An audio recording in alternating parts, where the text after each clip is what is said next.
Honorable soko obulieko ku bannayuganda ki ekigenze mu maaso era ki ekibaddewo mu kkooti?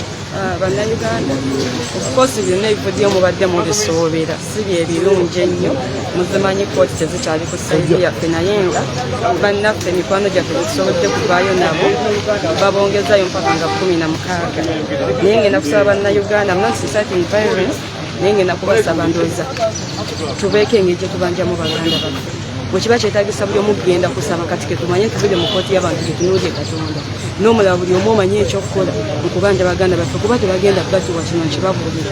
Imagine omulamuzi ajja ne batuula baalo yawuliriza buuliriza bwati wayagala awandika bwayagala abivaako oluvaawo ng'atunula ku kalenda agamba mata eri adjourned till 16th nogende kuwe bali behind kino kigenda mu maaso ofuna atya emmere eryandabye mukyala wa akireewo abaana be bali wano mu kkooti ofuna atya obuvumu obusibisa abaana b'abanongo okimanyi tewali nsonga yonna yonna tebalina musango gwonna gwonna gwe baakola so bannayuganda mbasaba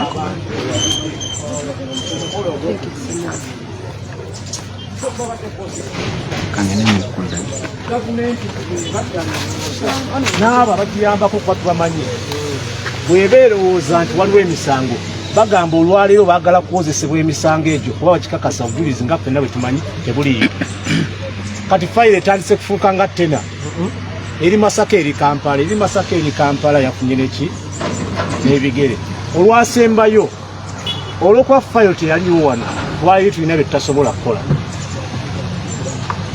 omuwaabi wa gavumenti eyajja n'akakasa kkooti nti fayiro ya kkooti gye baali bayise e Kampala egenda kuba ekomyewo olwaleero tusobole okugenda mu maaso n'ensonga ezo kyakoze gwa kudduka n'asindika ono gwemulabye atamanyi na byakwogera mu kkooti tuva eri nga bwe bazze bannayuganda bonna ku ddembe ly'obuntu mu mateeka liberty is next to life itself. Singa omuntu ayingira ekkomeraawo n'atunuulira ono abalaata gavumenti oba terina ssente zisasula balooya bamanyi mateeka nereeta bano manamba lujega n'obeera ng'abantu bonna bazze mu kulwanira eddembe oze kwogera statement emu nga bw'otuula nga bw'obalaata tetunaakumaliriza kunoonyereza tukugambye nti omwaka guyiseewo ayogera kimu ye tetunaakumaliriza kukola ki era kyetulabye wano ng'ekyo twazudde tekkomera ly'e Masaka abannabyabufuzi babateekako musango gumu abantu bonna abavuganya babateeka aggravated robbery gye bali bamazeeyo emyaka 5 myaka 7 ndowooza kyekigendererwa ekyokuba nti ne bano basaavinga obusibe nga tebanaana kuwoza kyekiwaki gw'ogamba otya nti akasimu k'ogamba ke babbira mu lujjudde ak'emitwalo 15-20 n'ogamba nti oli yakozesa kyambe n'akasweta akakiragala nti ebyo bigenda kutwalira okusukka omwaka omulamba okuba nti otandika okukozesa b'ogamba nti bakola ki babibba so kiri very clear ng'era bwe tubuulidde kkooti guno omusango gwa byabufuzi kagenderere era kaakati babe mukiraba bonna be baakwata bakuumi ba His Excellency Robert Kyagulanyi Ssentamu nga n'omu teyali nakumpi mu nakuziika okwo ekigendererwa kiri very clear batulasoba namuleetako obujulizi nti yaliyo mu kuziika tuli mu bagamba bw'onaaleeta fayiro bwe tujja okuchallenginga omusango wateeka kw'omu ataaliwo nyine fayiro yennyini bagikwese tubabuuza fayiro eri Kampala baleete fayiro mu Nnambiro era wano fe gwaffe tugukoze era tugenda mu maaso tukole nga bannamateeka naye eddoboozi ly'abantu kirabika lituuse okukola ki okuvaayo kubanga ffe eddembe tuwolereza ddembe ly'abantu kale ate people power gye baagala ejje kubanga be babasiba lwaki lwa people power so tukubiriza omuwaabi wa gavumenti aleme kuleeta basemakadde balala bamusonga mu ki olunwe ave mu byobufuzi ajje mu mateeka kansomezi tulabenga omulamuzi alina amagezi gabawadde ogw'okusaba ebyo twabikola anti abasibe bagamba tebaagala gobazze mubiri nti ate katutereka kakalu ka kooti omale weeks 2 nga n'omulamuzi tewali wano kubanga tukitegeddeko nti omulamuzi omu abaddewo ne kati ali mu transfer. Twabadde tukayana nti Masaka waliyo omulamuzi omu wasaana abalamuzi 4 nti tesobodde kooti kuwulya abantu bamala emyaka 8 naye n'omulamuzi omu abaddewo kaakati naye bamutransferinze kati bail application ogenda giteeka waani watali mulamuzi.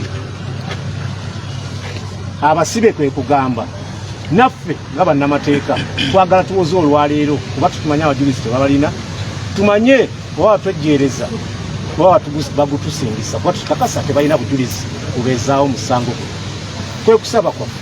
Kanso kivudde ku kyokulaba ng'oli abadde junior kusinziira ku bigambo byo. Baleese omuntu atasobola kuddamu oli beyeeyama kuba ono senior wooli instructions azijja ku oli kati ye bw'ajja tayinza kwongerako so kagendere baleete junior ali awo eyakajja namba lujega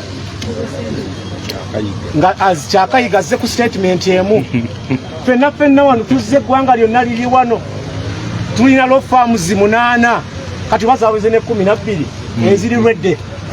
Law firms luteekayo bail application mugenda ziraba 12 zaagala kukola kintu kimu kulaba nti bano bajeno kuba bajeno bakiikirwa nga baki nga bajeno okulaba nti banunulwa naye noleeta ono seti nereeta ono so ndowooza kibadde kigenderere kooti yabagamba luli mukomyewo file mwanguye okulaba nti tugenda mu maaso kati eyeeyamukomyawo file eno okugenda mu maaso n'omusango asindise junior ye atayinza kwongerako ku nsonga eyo era bali mu kukola bulipo. Lwaki babikola?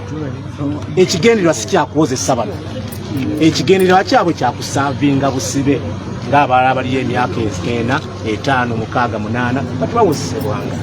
Gavumenti ennaku zino kati esiba abantu nga tebawozesezza ekusaavingisa obusibe nga tekuwozesezza oluvannyuma neevaayo negamba nti omusango teguliiwo bayinza n'okutiitineeta gye bayita nole proseki naye nga gwamaze okusaavinga obusibe obanga n'akalulu akajja kamaze okugwa kanako kebatagetinga nga kamaze okugwa tetuzzaako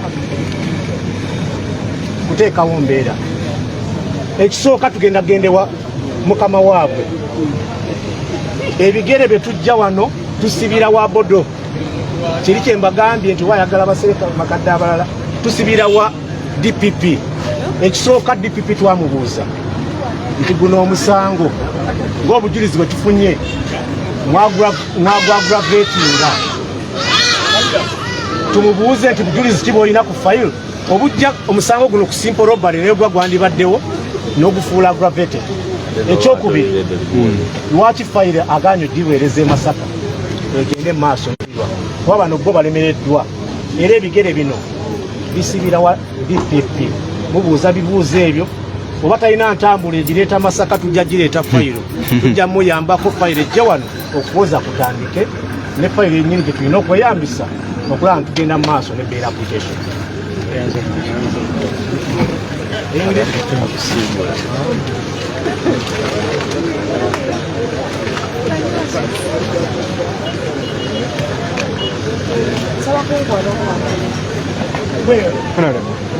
Gwe ebibadde mu kooti oyinza byogerako.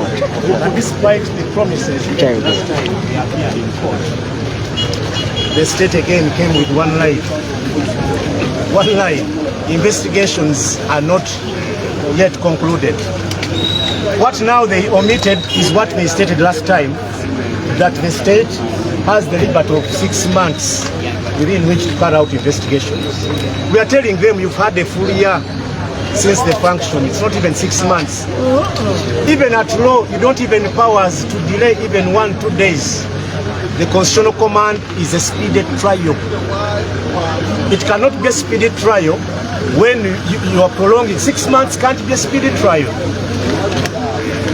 So it is deliberate that the accused persons, just like many political cases which are in this prison, are all on aggravated robbery. And it is apparent many of those have been there for 4 years, 5 years without trial. We are not yet about to accept. The lawyers are going to do their part. But I think we need to come up as Ugandans. Today it is actually, or tomorrow it is you. We need now the people to rise up.